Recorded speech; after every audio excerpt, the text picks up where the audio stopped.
What's up, Pro Wrestling World? It's your boy JB bringing my predictions for AEW's All Out pay-per-view that's taking place in Chicago this Saturday. One of the matches on the card is for the AEW World Tag Team Championship, where the Young Bucks defend their belts against the Blackpool Combat Club. Claudio and Willow challenged the Young Bucks at Dynamite earlier on Dynamite this week. So I think it's going to be a great match, but Young Bucks are not losing. I don't really see the Young Bucks lose probably the rest of this year, man. They're a really good tag team. I would like to see them defend it more, but Tony has to do something to spice up the tag team division. But until then, the Young Bucks probably should hold the belts until a credible tag team comes along and can challenge them and take those belts. Another match on the card is a non-title blood feud between former friends Willow Nightingale and Kris Statlander. So far, this has been a great feud.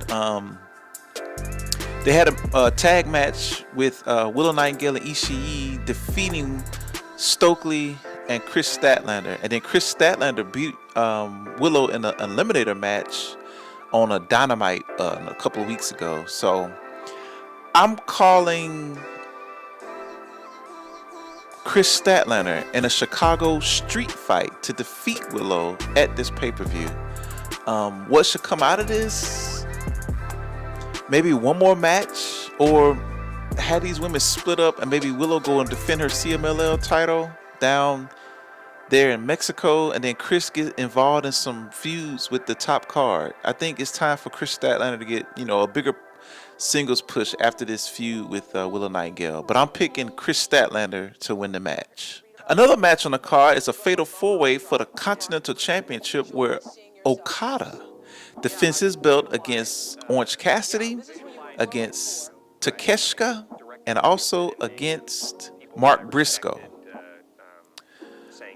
This is interesting because only the World Tag Team Championship, the Continental Championship, and the TBS Championship have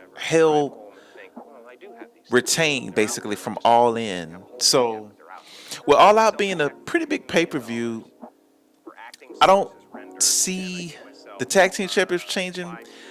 There's a possibility this could be a title change, and everybody's been clamoring for Okada versus Takeshita. Even though it's going to be in a fatal four-way, it's going to be good when those two guys have a spot in the match. But I could see a scenario where Okada loses, but he won't get pinned, and it would be Takeshita, I feel, who would be the worthy person to be the new champion. But Okada's going to find some kind of way to retain. So I'm picking Okada to retain and keep his Continental Championship, but I would like in the future for a singles match between Takeshita and Okada. And maybe that could be a Wrestle Dream where Okada drops the belt to him, and then Okada maybe looks to go after the World Championship. But for now, I think Okada's going to retain it All Out. Another match on the card is for the International Championship, where newly crowned champion Will Ospreay defends his belt against the Bastard Pack. This is everybody predicting that this match is going to steal the show. I got Will Ospreay retaining him, and he just won the belt. But Bastard Pack and Will Ospreay in the ring together, man, it's going to be like a video game match. It's definitely going to steal the show. It's probably going to be the show, the match of the night. I got Will winning that match, and I wouldn't mind. I mean, I know Pac is a trios champion right now, but I wouldn't mind this being like a little 3-match feud, and then you can mix in Ricochet in the feud as well. But I would like to see Will wrestle him a couple of more times. I think they're gonna kill it, and I don't want it to just be one match. I'd like to see them go a little longer after this match. Another match on the card is another non-title blood feud between MJF and Danny Garcia. Danny Garcia challenged Will Ospreay for a championship match, for the International Championship match, maybe a couple of months ago on Dynamite. MJF walked out there with him. Danny Garcia lost the match, and MJF attacked him and basically put him on the shelf, pile driving him through the ring mat, destroying him. So Danny Garcia was out for a while. Then there was questions about his contract, but he came back when Will and MJF fought at All In, and Danny was pivotal in the match because MJF was trying to do some sneaky stuff to win, but Danny Garcia stopped him, which helped Will Ospreay win his title back from MJF. So that now leads to this feud. I think this is going to be probably a 2 or 3 match feud with... I'm going to go with Danny Garcia. I can see what people could pick MJF, but Danny Garcia is back. It'll be a great big win for him. I think he needs to win more than MJF. I think MJF can absorb a loss. So I'm going to go with Danny Garcia to win the first match of this feud. And I would like to see them probably wrestle maybe 2 or 3 more times.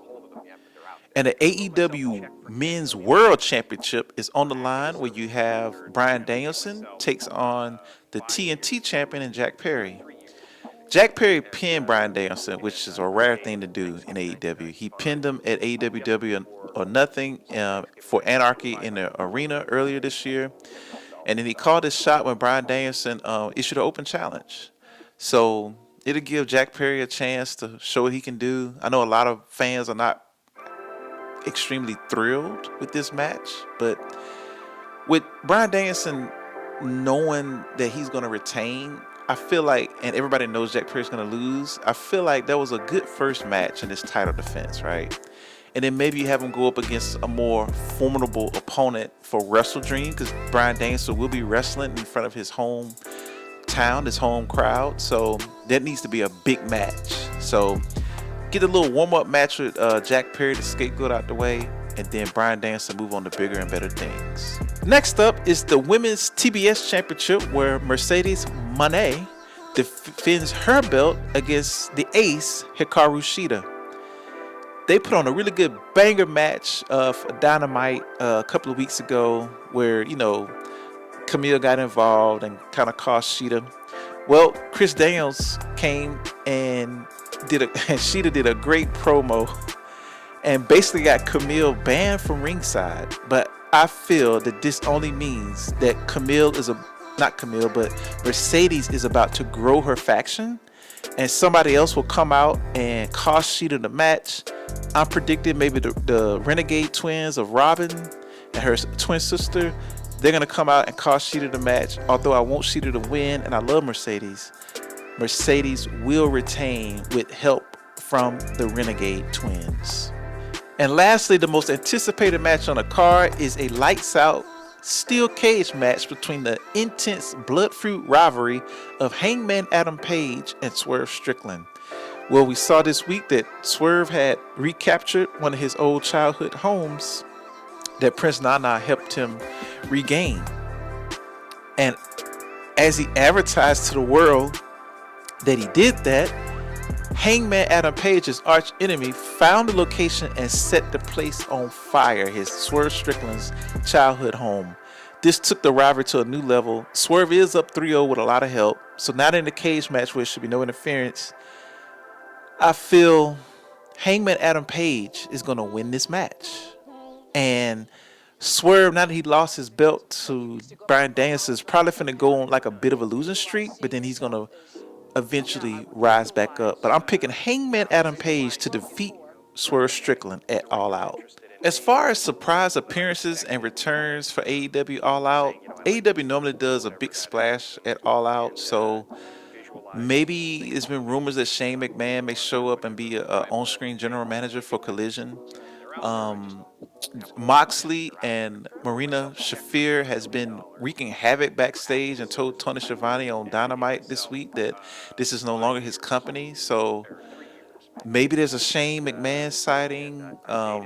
Maybe Mox continues to round out this faction. Maybe there's a Bobby Lashley signing. We don't know, but I think those are the two big things. Maybe a Shane McMahon sighting, and maybe Mox will round out what he's really trying to do with Marina Shafir. But overall, I think it's going to be a super stacked. It's definitely a super stacked card. I think it's going to be another great pay-per-view for AEW. Surprise bookings. Only titles I see changing is either the TBS Championship or the Continental Championship. This is a fatal 4-way. I would love for Shida to make history and be the TBS championship, be the first woman to hold a TBS championship and the AEW World Championship. But with Shida looking strong tonight on Collision by beating up Mercedes and Camille, normally that means that Shida's going to lose for the pay-per-view. So that means with Camille being banned from ringside, one of the Renegade twins is going to cost Shida. But I hope Shida gets another match, a trilogy match with Mercedes and maybe possibly win. Because it'd be cool to see Mercedes take her New Japan belt and defend it around the world. But other than that, I don't see any surprise bookings other than possibly the TBS Championship and the Continental Championship. Maybe a Shane McMahon sighting. Maybe Moxley explain more what he's doing. Oh, and also Mariah May is going to do a celebration of her championship. So, you know, somebody's coming to ruin that. So I don't know if that's going to be Britt Baker or Jamie Hayter or somebody else. But somebody's going to ruin Mariah May's championship celebration. I think it's a little too soon to bring back Toni Storm. So I don't expect Toni Storm. So, but we'll see. But thanks for watching. And look out for a video of my results of my predictions for AEW All Out.